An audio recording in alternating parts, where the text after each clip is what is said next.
Hi all you beautiful people. This little video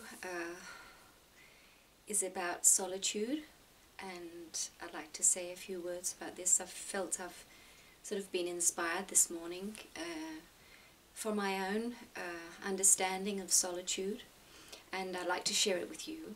Maybe you can use it in your life. See, we all know that loneliness is a very common thing in the Western world, especially, where we're moving away from the old family structure and into a new way of being, where many people are lonely, and it can be very difficult and very painful.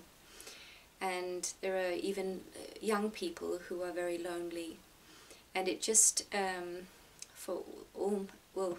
as long as I've known about it, it's just always been painful for me to think about. But just this morning I was sort of told that it's actually a very necessary thing, and it's a very beautiful thing, and it's also a very powerful thing to have a time of your life where you're alone. So not necessarily being lonely, because of course when you're alone there are two ways to look at it and to experience it. Of course, most people feel it's painful because it's just so unnatural for the human being to be alone, because throughout all of history very few people have been alone. It's been in monasteries there has been a lot of solitude, but still they had their group. So and you had the desert fathers that went out, and they were maybe the only people in history who spent a lot of time alone. So holy people would of course spend a lot of time alone, but they wouldn't be lonely because they needed this time alone to focus on God and the divine and all their visions, and they had to do this on their own. But most people today feel it's very painful because it's just so unnatural. And because we are in so much emotional pain, and just that life is so challenging, it just is often a very painful thing to be alone. But if we switch our view on it and look with the eyes of our heart, that's what I'm being told this morning. It's actually an opportunity we're being given to grow immensely. So this time alone is actually a gift we're being given, where we can change, we can just shift into this new way of being, which is to become really who we are. Because we know this from ourselves in our own lives. It's wonderful to be with people, it's wonderful to interact, especially when it's loving, but it's very hard to really focus within when you're with people. So in all traditions, if you want to really focus on God, on the divine, on your divine mission, on who you really are, you must be alone. So you are, and you're never alone really, because we're just one big organism, but physically you go into your own space. And that's where it can all happen. That's where we can be reborn. And Jesus says, as I've mentioned before, go into your secret chamber where God is in secret, and He will reward you. So when we go into this space, so we can see it in these two ways. We can see it as a horrible problem, and that this just wasn't meant to be, and it shouldn't be that we are alone. But when we look with the eyes of our hearts, we will probably be told, this is a gift for you to spend this time alone. It's not because you're a bad person, because nobody likes you, which it seems like. Nobody likes you, nobody wants to be with you, so you're going to be alone. That's on the external level, it looks like that you're just not popular, and you can't get on with people and so on. But with the eyes of your heart, you can see that this is actually necessary for you, and it's a great gift for you. And all you have to do is let go of all the judgment, let go of all the lack of understanding of why you're alone, and let go of it, and go and meet God. who is within. He's looking at you, he's holding you, and he's waiting for you to shift your focus from the external and into to him, to look into his eyes. And that's what we do when we go into our heart, and we notice that there's a huge universe in here, and we're part of this universe. And by going within, we start to feel ourselves. We start to feel, how do I feel? And ask the questions, who am I? What am I? Why am I? How am I? So we start an inner study. And in this inner study, we step into our own home, our own house. And for all of us, there's junk in this house. there's mess in this house. There's stuff that needs to be cleaned away. I'll just switch the light on.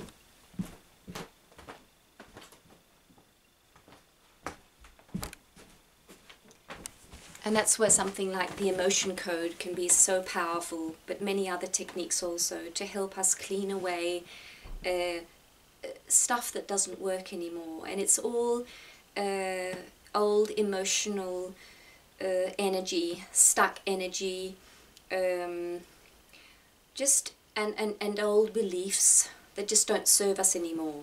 So in this house that we are, there's all this mess, and God wants us to clean it out, and we can only do it with our conscience. So we have to go and pick up that bit of mess, which doesn't serve us anymore. It was useful once, but it is no longer, and it needs to be thrown out the window, or taken out of our house, so that we can really function and become new.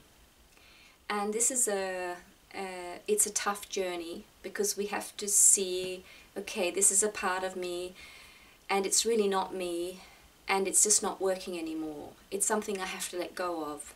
And it used to make us feel safe, but we can see now that it just is not good for us anymore, and this safety is not good either. So in this whole process, of course, is our awakening to who we really are, and becoming the pure beings that we are. So, and as we, each bit of this mess in our house will come up when it's ready. So you can't just take a big shovel and just shovel it all out. You have to really, you have to do it so gently and so lovingly. And always, actually, you have to surrender to the will of God, because God guides you to what is the next step, what is it you need to do now. And you can't just clean it all out in one go. It just doesn't work that way. So it's a process you go into, where you say, okay, God, show me, what is it in me that is no longer healthy, no longer useful. And bit by bit, you start to clean away this stuff. And it leaves an empty space, and in the beginning it can feel empty, feel like there's nothing really there. But then you discover that you become peaceful. Peace fills the space. Well, peace was there, but because that junk was lying there, the peace couldn't shine out. So you get to feel more and more peaceful, and you actually get to enjoy more and more being alone. And you can really, really see that this is a gift.